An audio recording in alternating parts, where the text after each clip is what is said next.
Welcome everyone to KSNA's second in a series of members-only webinars. This one with a book author, Virginia Cover, who has written the definitive book on X and Y chromosome variations, the only guidebook of its sort, from information culled from interviews and surveys with individuals who have these conditions. And I'll remind you to click here to get a downloadable handout that you will have of her slide presentation. Ginny is on our board of directors. She's a longtime volunteer with KSNA. She is experienced in this field professionally. She heads up the New York City area tri-state support group and has done so for many years. She's collaborated on conference design. She's helped draft our brochures, our online FAQs, answers to frequently asked questions.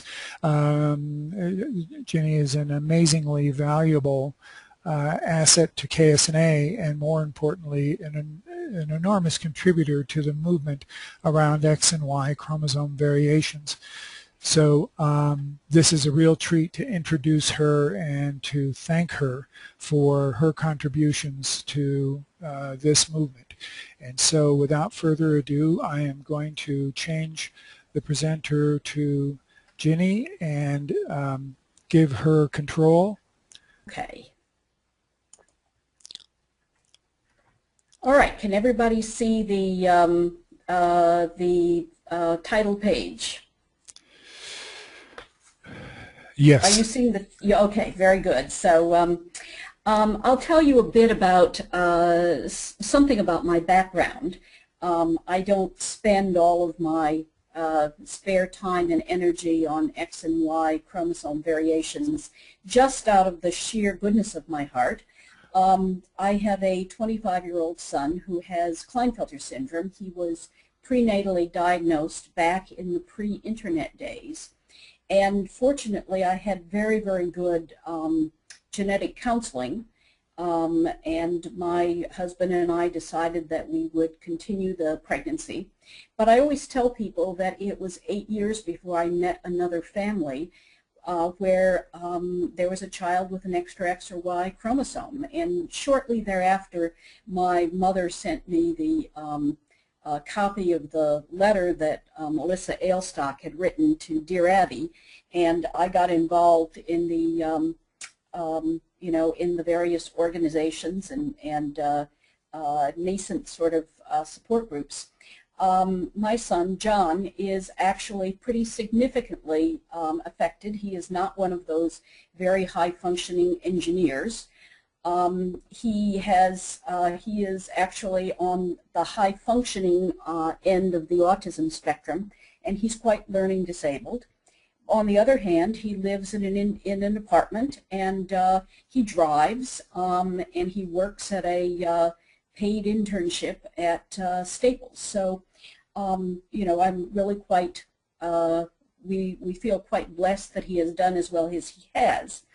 But I'm also a social worker, and for a while I was simply working, I had actually turned to working in general healthcare administration.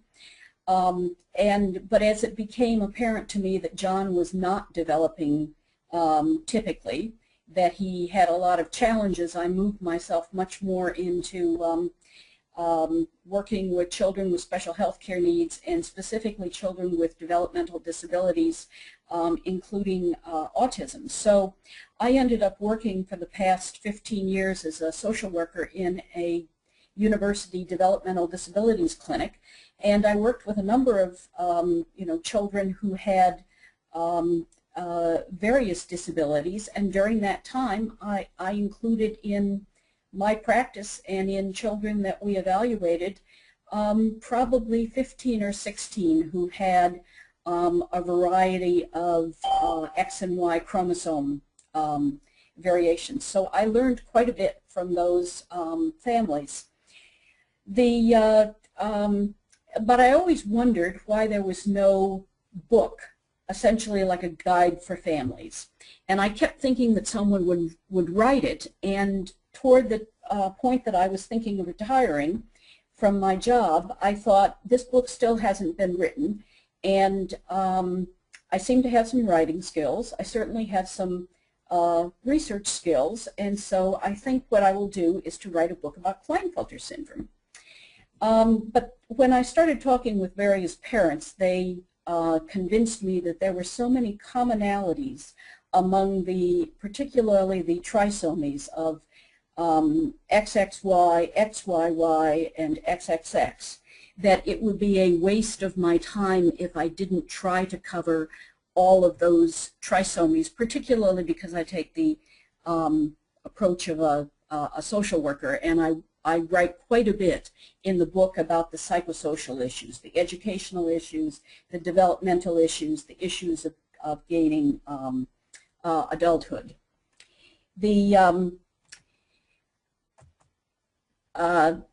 I'm just trying to change the slide. There it goes. Okay. I also decided that what I needed to do, in addition to interviewing parents, and I interviewed quite a few, was that I needed a bigger idea of the picture of families who are coping with X and Y chromosome variations. And I decided that what I wanted was not only a survey, but I needed to have a lot of open-ended questions within this survey so that parents could talk to me and individuals who have these conditions could talk with me. But I wanted to make sure that people knew that I was doing this as a survey in order to help me write the book rather than a survey for research purposes. So I certainly did gather basic statistical information, but I was almost more interested in the many, many open-ended responses that I asked people to make comments on. There were a number of people who really wrote quite a bit. So this particular presentation is going to give you a summary of sort of the highlights of the statistical information. But you need to keep in mind that this isn't a scientific sample, and therefore you really should not draw any statistical inferences. For instance, if I say that 10% of people with XYY report that they have a seizure disorder, don't use that to say, oh, 10% of all people who have XXY or XYY have a seizure disorder, because we can't say that. This isn't a scientific sample, as if the extraordinary Kids Clinic or NIH did it. I was really very interested in getting quotations to help me in writing the book, because I thought that if I simply wrote a book which was text about functioning levels and educational needs and clinical things, it would be very dry and boring. And so throughout the book, I believe I use about 250 quotations from people who participated in this survey. And it changed the writing of my book, because people told me what it was important for them to know about. I used that in order to outline the chapters of the book. There were actually 800 people who responded to this survey. I was amazed. 600 of them completed enough questions that I could consider it to be a response. I had only expected that perhaps 200 people at most would respond to the surveys, which went out through a number of advocacy groups and listservs. And in fact, we got 600 in all, representing all of the conditions. Of this particular number, 92 responded regarding 47 XYY. I had one section of the survey which was designed specifically for adults, but I'm sorry to say that we only had 3 adult XYYs who responded. So I don't have a lot of information on what the adults think. We did have parents who responded on behalf of an additional 13 XYY adults. So I have a bit of information about the 16 adults that we know about from this survey. 60% of the respondents for this survey were from North America, either you know, the United States, Canada, or a few from Mexico. The remainder came from around the globe, with about half of them from the United Kingdom, which has some very large support groups for all three conditions. I'd like to have a lot more information about adult XYY. Perhaps some point in the future we can get that. The age at diagnosis for the XYYs in this survey was about half prenatal. This is a very large prenatal cohort. But we also know that prenatally is one of the, you know, one of the sort of largest areas where XYYs are diagnosed. Otherwise, diagnosis falls off tremendously as you get through childhood, with the majority of XYYs diagnosed before 12 years, and a very small number after that. We actually had 3 XYY men who were diagnosed at 30 years or over, and in all 3 cases it had to do with infertility, which was a real surprise. However, as I did more reading about XYY, I discovered that in fact, in some respects, it can resemble Klinefelter syndrome in that there is a minority, a small minority, but a significant number of men with XYY who are infertile and who have the sort of small testes and perhaps some genitourinary malformations that you would see more typically in Klinefelter syndrome.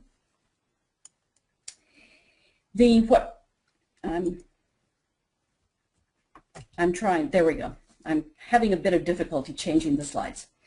In terms of what prompted genetic testing, speech delay was the greatest factor, as well as learning disabilities and then various behavioral and psychological problems. I could tell from the text, open-ended text questions, that a number of children who were identified for behavioral or psychological problems were on the autism spectrum, and they're very competent evaluators thought that there should also be genetic testing, and discovered that these kids also had XYY. Again, I was surprised at the number of men who indicated that they were being evaluated for infertility and that XYY was the cause. These were adult men in their late 20s and 30s.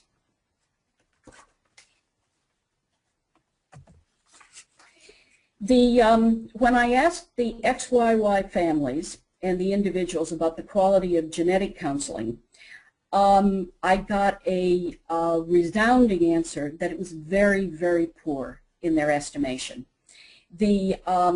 When I told the genetic counseling students at Long Island University that I've started working with, they're doing research projects, and they're using some of this data to help them design questionnaires for their research projects. They were very surprised. They wondered why people had said that the genetic counseling was so poor. So I then pulled out the many, many open-ended questions that parents had responded on, and they were just vociferous in their criticism of doctors and genetic counselors, obstetricians, and others, because they said that generally, if it was prenatal, there was an emphasis in discussion on termination. There were also a number of counselors and physicians who read from old texts, or they took sort of sketchy internet printouts and read to the families from that. They also said that I took account of the open-ended questions or responses, and about 20% of the parents told me that their genetic counselors or obstetricians told them that XYY was strongly associated with criminal behavior, and that was frequently given to them as a reason that they should might want to consider termination. Parents said that either their concerns were dismissed or there was an overemphasis on very, very poor outcomes. So there were very few people who said that they were told that in general XYY has relatively sort of few negative outcomes. But people said in general they were given no information at all other than a few pages. And they thought that it was you know, almost malpractice on the part of those who were specifically qualified in genetic counseling to be speaking with parents about such an important prenatal decision without having any real information.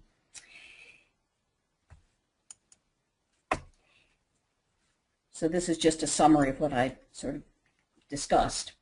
I asked about early intervention services and whether or not people had had difficulty getting qualifying their children for them. For the most part, they didn't. The response that 18% had difficulty in getting early intervention services, even though the child had already been diagnosed with something, is because frequently a kid with XYY will have such subtle delays that they won't qualify for early intervention because they simply aren't severely enough affected. But in general, people thought that the early intervention services that they did get were pretty appropriate. Those, of course, early intervention focuses on speech therapy, and then there are certainly those who get occupational or physical therapy. Of those children who have XYY but were also identified either before or after diagnosis with XYY as having an autism spectrum disorder, for the most part they were getting ABA, the Applied Behavioral Analysis, which is the appropriate early intervention for children who have an autism spectrum disorder. There were also parents who commented that having the diagnosis of XYY was what pushed them over the top in terms of being able to qualify for early intervention. So it's important that parents get an early enough diagnosis, particularly when there are subtle or sort of questionable delays. In terms of getting special help in school, what we've always heard is that for children who have extra X and Y chromosomes, about a third of all children don't need any special assistance, but that doesn't seem to be the case in this particular population. We have a report of only 12% of children actually not requiring special help. So it looks as though, certainly for this, for this group of respondents, that the great majority of children did require special help, almost 88% of them. And that again, they were getting speech therapy, they were getting, a variety of services from mere 504 accommodations, which is sort of extra time on tests or a seating arrangement in the front of the room, all the way through IEPs. Some were even in self-contained classrooms. And of course that reflects the fact that this is a spectrum disorder and that children function at a whole variety of levels, from not needing any assistance to needing a very small classroom specialized for kids with developmental disabilities. The most recent academic performance, I thought, is a picture of the general sense that the schools are failing our children with XYY. There simply are too many kids who are getting D's or F's as their grade. In fact, if you took the column labeled D, or 60 to 68%, and the column labeled less than 60%, and you added those two columns together, that would be the very largest. That would be the largest group of kids. Academic performance is a real problem for many of the children with XYY. The next slide shows that only 2/3 have graduated from high school of those who are adults. Nationally, the percentage is 75%, so this is lower, significantly lower than the percentage nationally. There were numerous comments by parents about why this was true, and again, it seems to be that with the trisomies, that you have people who have average or low average intelligence, and yet they have more difficulty achieving academically in school. Their academic needs are simply not understood very well by the special education community. So there's a lot of frustration in high school. There may also be some impulsivity, and all of that can contribute to frustration and to dropping out of school. I asked for the subjects that were adults if the person with XYY had ever been granted disability benefits, and of those who knew, 37.5% have been on disability benefits such as supplemental security income, Social Security disability income, or the equivalent in other countries. The XYY, along with Klinefelter Syndrome and Trisomy X, are not in themselves disabilities, and in fact there is a significant percentage of people with those trisomy conditions who will not be disabled, who will be able to work very successfully and support themselves. But there is also a group that is going to qualify for and need income support, at least for part of their lives, when they're trying to achieve adulthood. It seems fairly common that there are children who have had quite a bit of challenge in high school. They are behaviorally too immature to hold a full-time job, and they can qualify out of high school for disability benefits at least for 4 or 5 years until they're able to catch up. I didn't have enough adults to see a pattern of early disability in the around age 50. I have that pattern that I was able to see in the Klinefelter Syndrome group, but I don't have enough adults with XYY. Now, XYY itself doesn't constitute a disability unless it's associated with an intellectual, developmental, or psychiatric condition. And disability has a very specific definition in Social Security, which administers the disability system in the U.S. It means that if you've got a developmental disability, a psychiatric disability, or a medical disability that causes the adult to be unable to work and support himself, which is defined as $1,000 a month, then in fact you can qualify for one of those programs. Where people run into difficulty is where they apply and they simply state that they've got XYY without showing all of these comorbid conditions. But obviously there are a fair number of people with XYY who apply for disability coverage successfully and get it. I asked about the age at which the person with XYY learned about its genetic condition, and you can see that it's, for the most part, between the ages of 5 and 14. But then, of course, you have this group of adults who find out very late. I also asked a number of questions. I asked the open-ended questions about how, how did you tell your son about XYY and how did he react? And of course that was sort of all over the book. I take a number of those questions or a number of those responses out, and you'll find them throughout the text. About a number of people had very interesting ways of doing this. They took the whole family out for dinner, and then at the end of the dinner introduced the idea that someone had an extra Y chromosome, and what the kids' response was cool. So there are all sorts of ways of doing that, but I spent a lot of time discussing how other people disclose the condition to their children, and considerations that you might want to make in doing this. I also asked, certainly, whether or not the condition was disclosed to relatives, and the great majority of people disclosed it.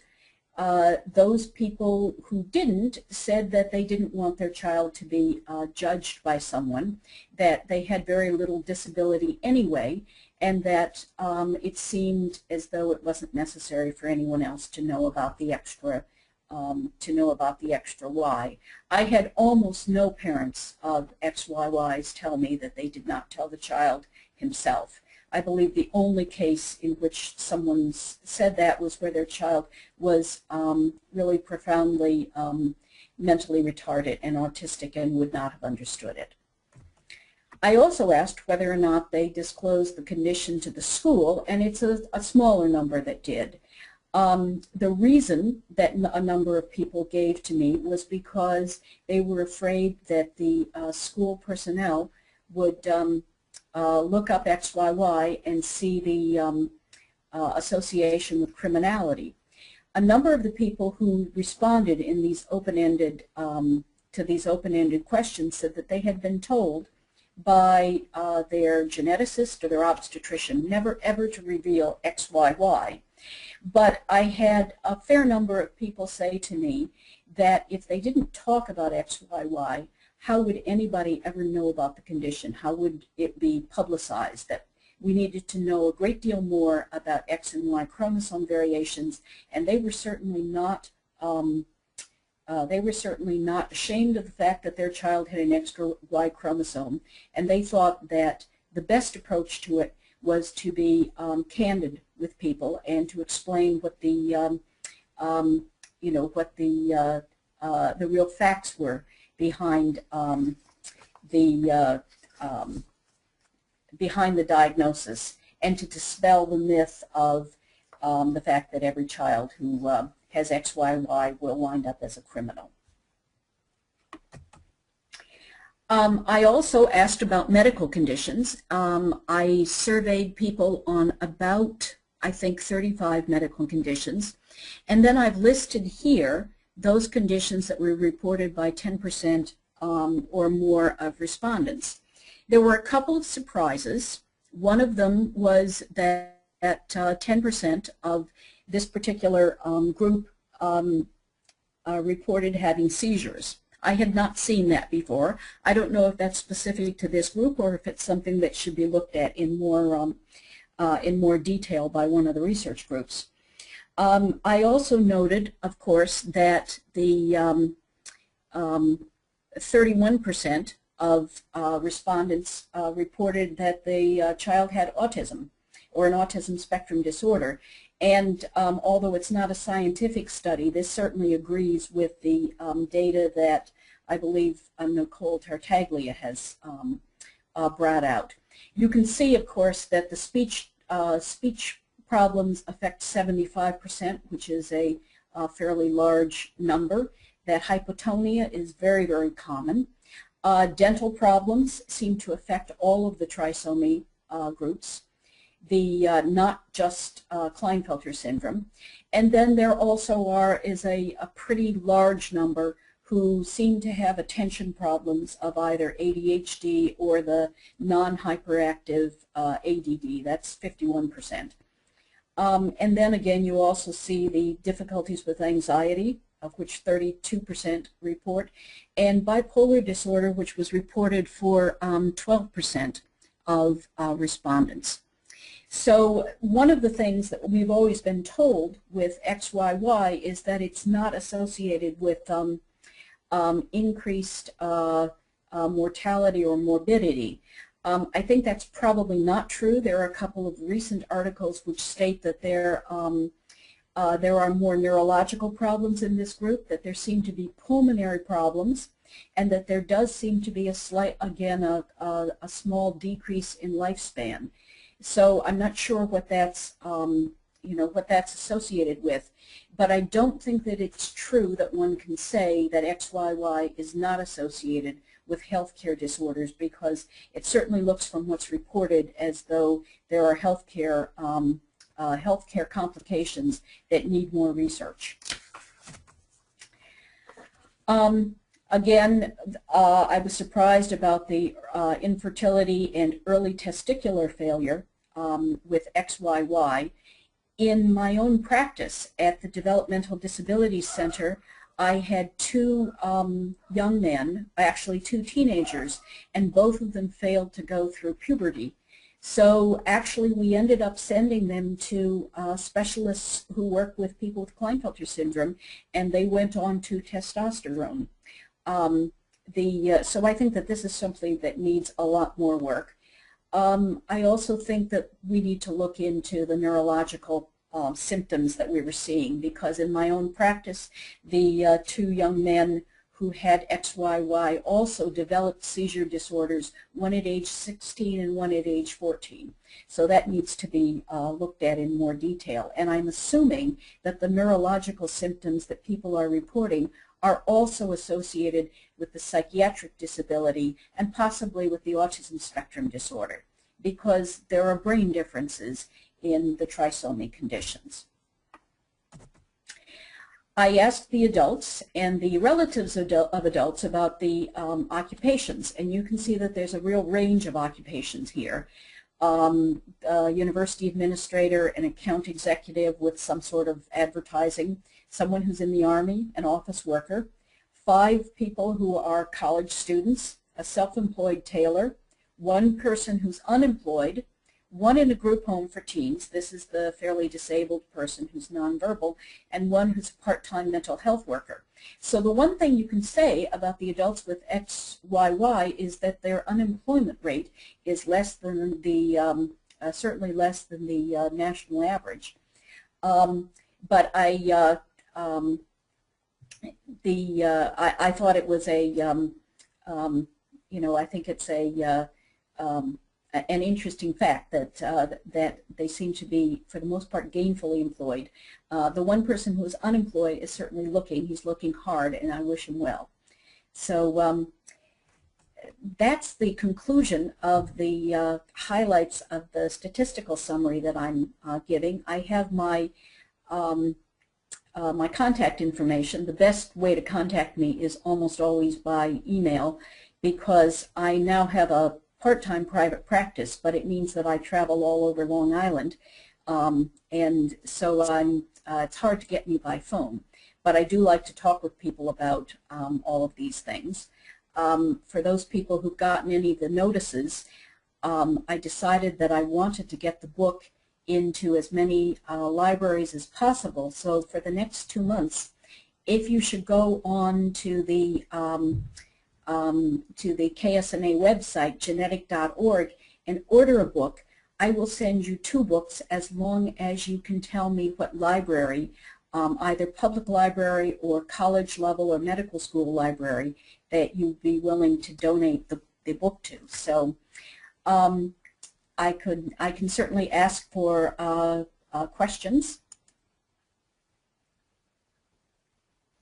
Okay, I'm going to open all the microphones. There are no questions typed in that I saw. So everyone, your microphones are open. And if you have any questions, just please speak up.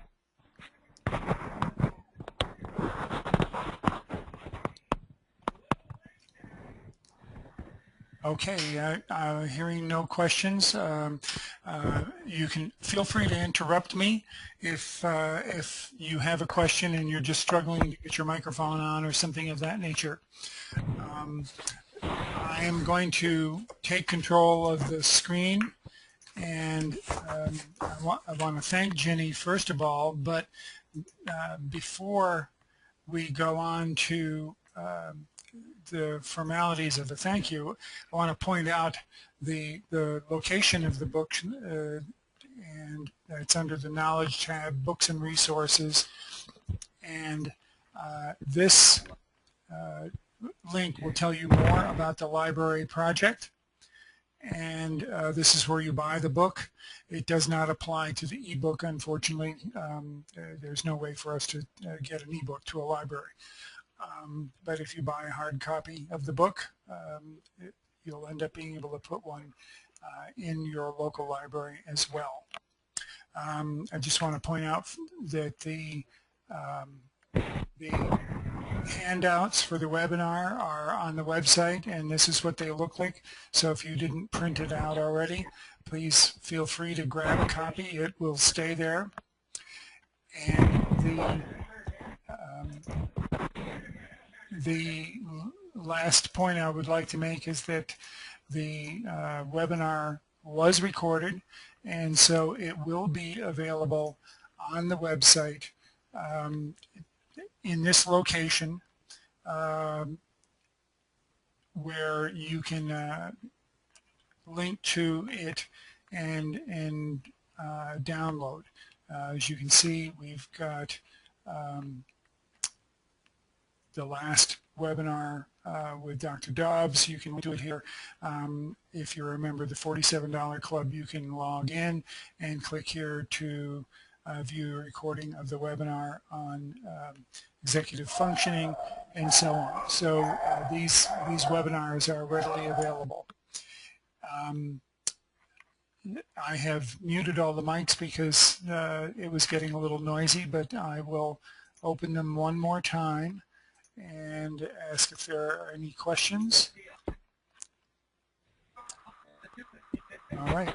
Well, thank you very much, Ginny, for an excellent presentation and the fantastic book. Please,